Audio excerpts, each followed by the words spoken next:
কিশোর মোতালিব হত্যা মামলায় সাবেক নৌমন্ত্রী শাহজাহান খানকে 7 দিনের রিমান্ডে দিয়েছেন আদালত। এর আগে তাকে বিকেলে আদালতে তোলা হয়। তাকে 10 দিনের রিমান্ডে নেওয়ার আবেদন করে পুলিশ। এর আগে বৃহস্পতিবার রাতে রাজধানীর ধানমন্ডির একটি বাসা থেকে গ্রেপ্তার করা হয় শাহজাহান খানকে।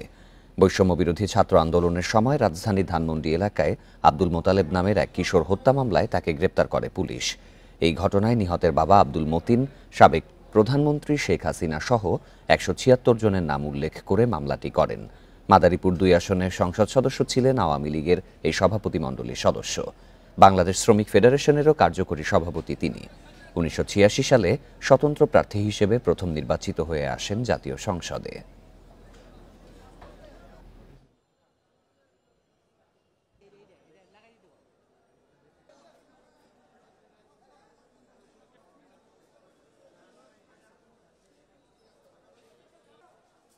এই শাহজাহান খানের বিরুদ্ধে 14 দলের যে বৈঠক হয়েছিল, ছাত্র জনতা কোটা সংস্কার আন্দোলনকে প্রতিহত যে ঘোষণা দিয়েছিল, এই শাহজাহান খান একজন অন্যতম এই মামলার 23 নং জাহান্নামী আসামি। এই আসামির বিরুদ্ধে বিজ্ঞ আদালত সন্তুষ্ট হয়ে 7 দিনের রিমান্ড মঞ্জুর করেন। বাংলাদেশ ও ভারতের মধ্যে তিস্তা নদীর পানি বন্টন সমস্যার সমাধান দ্রুত হওয়া দরকার বলে মন্তব্য করেছেন প্রধান উপদেষ্টা ডক্টর মোহাম্মদ ইউনূস। রাজধানীতে নিজের সরকারি বাসভবনে ভারতীয় বার্তা সংস্থা পিটিআইকে দেয়া সাক্ষাৎকারে তিনি এই মন্তব্য করেন। পিটিআইয়ের ওয়েবসাইটে শুক্রবার সাক্ষাৎকারটি প্রকাশিত হয়।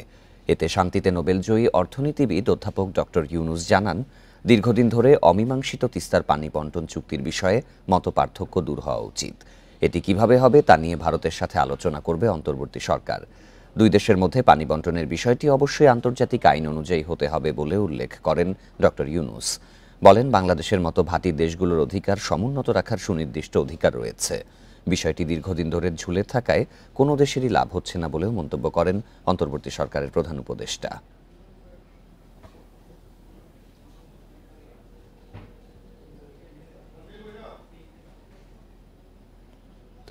তিতাসে ৬,২০০ কোটি টাকার প্রিপেইড মিটার প্রকল্পে যন্ত্রপাতির দাম ধরা হয়েছে বাজার দরের চেয়ে 2 থেকে 6 গুণ বেশি। বিশেষজ্ঞরা বলছেন, দেশি বিদেশি স্বার্থান্বেষী গোষ্ঠীর যোগসাজশেই অতিরিক্ত ব্যয়ের হিসাব। যদিও প্রকল্প পরিচালক দাবি করছেন, প্রতিযোগিতামূলক নিলামে যৌক্তিক দামেই হবে কেনাকাটা।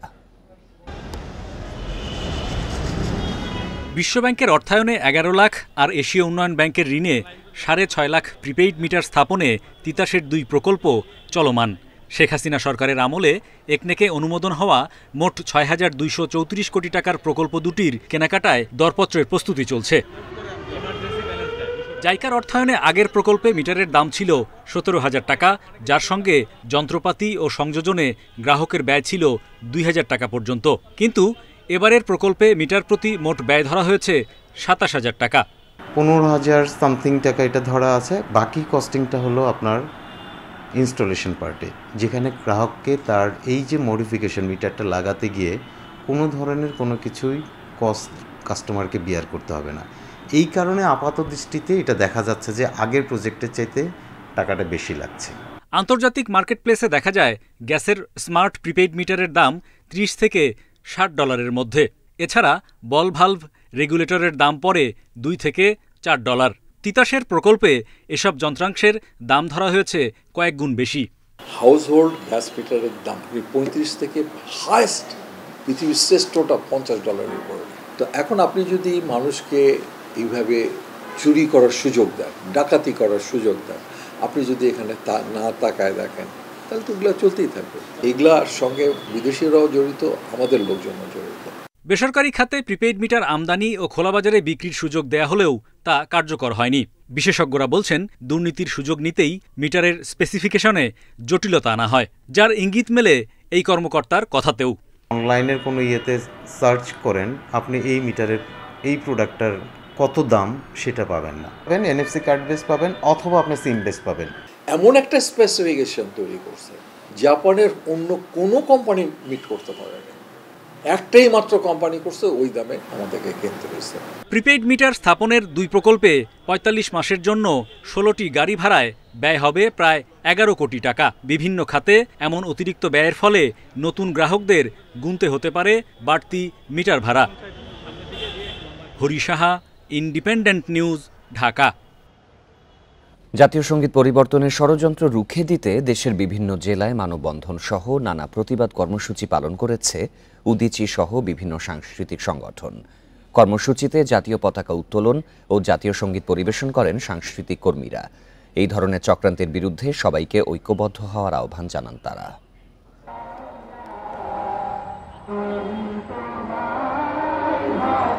জাতীয় সঙ্গীত পরিবর্তনের ষড়যন্ত্রের প্রতিবাদ হয়েছে চট্টগ্রামে। শুক্রবার বিকেলে চট্টগ্রামের চেরাগী পাহাড় মোড়ে সমবেত কণ্ঠে জাতীয় সঙ্গীত পরিবেশন করে সাংস্কৃতিক সামাজিক সংগঠন সহ বিভিন্ন শ্রেণী পেশার মানুষ। এটিকে কোনোভাবে বিভাজন, কোনোভাবে বিতর্কিত করা হোক, এমনকি বাতিলের কথা বলছে, বাতিল করা হোক। এটা আমরা মনে করি আমাদের যে হাজার বছরের অর্জনের প্রতি একটি অসম্মান প্রদর্শন করা হবে। রাজশাহী নগরের জিরো পয়েন্টে মানববন্ধন ও বিক্ষোভ করে বাংলাদেশ উদীচী শিল্পগোষ্ঠী। জাতীয় সঙ্গীত পরিবর্তনের চক্রান্ত রুখতে সবাইকে এক হওয়ার আহ্বান জানান তারা। জাতীয় সঙ্গীতের প্রতি আপনারা কিন্তু হাত দিয়েন না। এই জাতীয় সঙ্গীতে কিন্তু হাজার মানুষের রক্ত লেগে রয়েছে। জাতীয় সঙ্গীত নিয়ে ষড়যন্ত্র রুখে দাঁড়াও, পথে নামো, কণ্ঠে ধরো স্লোগানে মাগুরা শহরের চৌরঙ্গি মোড়ে মানববন্ধন হয়েছে। এই ধরনের চক্রান্ত প্রতিরোধে তীব্র প্রতিবাদ জানায় উদীচী সহ বিভিন্ন সংগঠন ও সাধারণ মানুষ। বাংলাদেশের মানুষের কাছে উদাত্ত আহ্বান জানাচ্ছি, এই ষড়যন্ত্র রুখে দিতে এখনই আমাদের একত্রিত হতে হবে। পটুয়াখালীতে জাতীয় সঙ্গীত পরিবেশন করেন সাংস্কৃতিক কর্মীরা। বাংলাদেশ উদীচী শিল্পী গোষ্ঠীর আয়োজনে প্রেস ক্লাবের অনুষ্ঠানে অংশ নেয় খেলাঘর, মুক্ত প্রাঙ্গণ সহ বিভিন্ন সাংস্কৃতিক সংগঠনের কর্মীরা। জাতীয় সঙ্গীত পরিবর্তনের ষড়যন্ত্র রুখতে রাস্তায় নেমেছে কুষ্টিয়ার সাংস্কৃতিক কর্মীরা। পৌরসভার বিজয় উল্লাস চত্বরে জাতীয় পতাকা উত্তোলন ও জাতীয় সঙ্গীত পরিবেশন করা হয়। ঝিনাইদহ সহ বিভিন্ন জেলায় জাতীয় সঙ্গীত গেয়ে প্রতিবাদ জানায় বিভিন্ন সংগঠন, সাংস্কৃতিক কর্মী সহ নানা শ্রেণী পেশার মানুষ। তাপস সরকার, ইন্ডিপেন্ডেন্ট নিউজ। জনগণের হাতে ক্ষমতা ফিরিয়ে দিতেই ছাত্র জনতা সংগ্রাম, এমন মন্তব্য করে বিএনপি সিনিয়র যুগ্ম মহাসচিব রুহুল কবির রিজভী বলেছেন, আওয়ামী দুঃশাসন থেকে রক্ষা পেয়েছে দেশ। আগামীতে কারা ক্ষমতায় আসবে তা ঠিক করবে জনগণ। বিকেলে রামপুরার মৌলভিত্তিকে গণ অভ্যুত্থানে নিহত রিকশাচালক সাগরের পরিবারের সাথে সাক্ষাৎ শেষে রিজভী বলেন, শেখ হাসিনার দুঃশাসনের বিরুদ্ধে দাঁড়ানো মানুষের অবদান জাতি চিরদিন স্মরণ রাখবে। তাদের অবদান স্বীকার না করলে দেশে গণতন্ত্র থাকবে না উল্লেখ করেন তিনি। বিরোধী দলের নেতাকর্মীদের মিথ্যা মামলার প্রসঙ্গে রিজভী বলেন, এখনও দেশবিরোধী চক্রান্ত চলছে, সবাই মিলে এসব ষড়যন্ত্র রুখে দাঁড়াতে হবে বলেও উল্লেখ করেন রিজভী।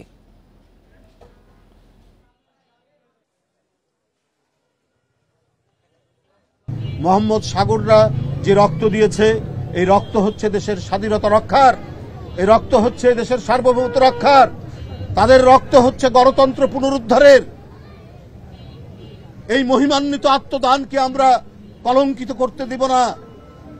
যদি কেউ আমাদের দিকে অশুভ দৃষ্টি নিয়ে তাকায়, আমরা ঠিক তার উপযুক্ত জবাব দিতে প্রস্তুত আছি। কারণ সাগরদের মতো ছেলেরা যদি। সাবেক পররাষ্ট্রমন্ত্রী ডক্টর হাসান মাহমুদ দেশে না বিদেশে এ নিয়ে চলছিল আলোচনা। তবে তিনি সপরিবারে বেলজিয়ামে আছেন বলে নিশ্চিত হয়েছে ইন্ডিপেন্ডেন্ট টেলিভিশন। সেখান থেকে ফোনে কথাবার্তাও বলছেন ঢাকা চট্টগ্রামের ঘনিষ্ঠজনদের সঙ্গে। দেশ ছাড়া 6 দিন পর 2রা সেপ্টেম্বর তার দেশ ত্যাগে দেয়া হয় নিষেধাজ্ঞা। গত 6 আগস্ট ঢাকার শাহজালাল আন্তর্জাতিক বিমানবন্দরে সাবেক প্রতিমন্ত্রী জুনায়েদ আহমেদ পলক ও সাবেক পররাষ্ট্রমন্ত্রী হাসান মাহমুদ গ্রেপ্তার হন এমন গুজব ছড়িয়ে পড়ে সামাজিক যোগাযোগ মাধ্যমে। পরে পলককে গ্রেপ্তার দেখানো হলেও হাসান মাহমুদ ছিলেন নিখোঁজ। অনুসন্ধান বলছে, হাসান মাহমুদ এখন বেলজিয়ামের লিমবুর্গ প্রদেশের হ্যাসেল্ট সিটিতে তার নিজ বাড়িতেই আছেন একমাত্র পুত্র আর স্ত্রী নুরান ফাতেমাকে নিয়ে। জানা যায়, হাসান মাহমুদ ঢাকা থেকে সরাসরি বেলজিয়ামে যাননি। এমিরাতের ফ্লাইটে তিনি দুবাই হয়ে প্রথমে জার্মানির ডসেলড্রপ বিমানবন্দরে যান গত 26 আগস্ট বিকেল 2:45টায়। সেখান থেকে সড়কপথে গাড়ি চালিয়ে তাকে বেলজিয়ামের বাড়িতে পৌঁছে দেন জার্মানি আওয়ামী লীগের সাধারণ সম্পাদক মোবারক আলী ভূঁইয়া বকুল। উনি এখানে আছেন, সেইফে আছেন, এইটুকুই আর কি। পরশুদিন আমাদের বেলজিয়ামের মিটিংটা ছিল, এখানে অ্যাটেন্ড করার কথা ছিল না, উনি করবেন না বলে এটি দিচ্ছে। আগে বলে দিচ্ছে, উনি তো এখানে কারোর সাথে যোগাযোগ করতেছে না, কারোর সাথে যোগাযোগ নাই এখানে।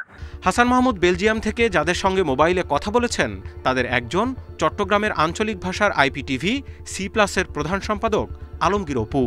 তার সঙ্গে গত 31 আগস্ট রাত 10:27 টানা 15 মিনিট কথা বলেন সাবেক এই পররাষ্ট্রমন্ত্রী।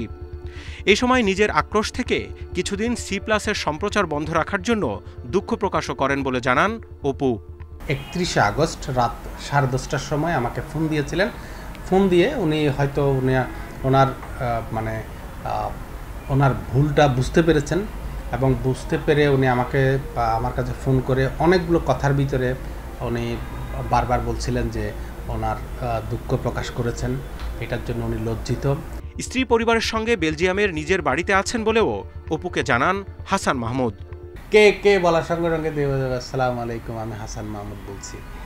এই যে কথাগুলো বলছিলেন তখন আমি প্রথমে বুঝতে পারিনি, শেষে যখন আমাকে ওনার কণ্ঠ শুনে যখন বুঝতে পারলাম যে তখন বুঝতে পারছি হাসান ভাই। দেশ ছাড়লেও সরকার পতনের পর হাসান মাহমুদের বিরুদ্ধে ঢাকা ও চট্টগ্রামে অনেকগুলো হত্যা মামলা হয়েছে। সরকারি এত নজরদারির পরও কিভাবে তিনি বেলজিয়ামে গেলেন সেটাই এখন বড় প্রশ্ন। Independent news. নোয়াখালী, লক্ষ্মীপুর, ফেনী ও কুমিল্লার বন্যা পরিস্থিতির উন্নতি হয়েছে, তবে বন্যার পানি নামার সাথে সাথে স্পষ্ট হতে শুরু করেছে ক্ষয়ক্ষতির চিহ্ন। কিছু নিচু এলাকায় এখনও পানি থাকায় আশ্রয়কেন্দ্রে অবস্থান করছেন বানভাসীরা। নোয়াখালীর 8টি উপজেলায় উঁচু এলাকা থেকে নামতে শুরু করেছে বন্যার পানি। ওইসব এলাকার বেশিরভাগ মাটির ঘর ধসে পড়েছে, ফলে অনেকেই নিরুপায় হয়ে আবারও ফিরছেন আশ্রয়কেন্দ্রে।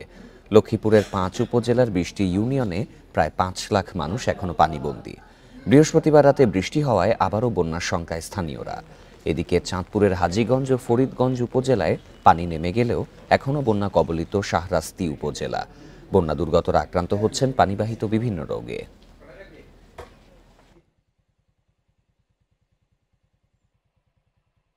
ঘরের সবকিছু নামে গিয়েছে, ঘর কনসুমে পড়ে যায়, এটার কোনো নির্দিষ্ট নাই। আজ 15 দিন পর্যন্ত আমরা বাড়িতে বন্দি এবং বাজারেও যেতে পারতেছি না এবং ইনকাম সোর্সও নাই। আমাদের বাড়িতে বিগত 15 দিন যাবত বন্যার কারণে পানি উঠছিল, তারপরে আজ 5-6 দিন যাবত হসপিটালে ভর্তি। দেশের বর্তমান অর্থনৈতিক পরিস্থিতির বিষয়ে জনসাধারণের মতামত চেয়েছে শ্বেতপত্র প্রণয়ন কমিটি। ইমেইল, ফেসবুক, লিঙ্কডইন ও সরাসরি লিখিতভাবে এই মতামত দেয়া যাবে। বৃহস্পতিবার রাতে শ্বেতপত্র প্রণয়ন কমিটি এক সংবাদ বিজ্ঞপ্তিতে একথা জানিয়েছে। সংবাদ বিজ্ঞপ্তিতে শ্বেতপত্র প্রণয়ন কমিটি সরকারি পরিসংখ্যানের নির্ভরযোগ্যতা, সামষ্টিক অর্থনীতির বর্তমান চ্যালেঞ্জ, জিডিপির প্রবৃদ্ধির পর্যালোচনা, মূল্যস্ফীতির ধারা, দারিদ্র্য, অসমতা ও বিষণ্ণতা ইত্যাদি বিষয়ে বেশ কিছু বিষয়ে মতামত ও পরামর্শের আহ্বান করেছে। এছাড়া মেগা প্রকল্পগুলোর মূল্যায়ন, ব্যাংকিং খাতের প্রকৃত অবস্থা, জ্বালানি ও বিদ্যুৎ খাতের পরিস্থিতি, ব্যবসা পরিবেশ ও বেসরকারি বিনিয়োগ, অবৈধ অর্থ তার পাচার, শ্রমবাজারের গতিশীলতা ও যুব কর্মসংস্থান এবং বৈদেশিক শ্রমবাজার ও প্রবাসী শ্রমিকদের অধিকার সম্পর্কেও মতামত চেয়েছে শ্বেতপত্র প্রণয়ন কমিটি।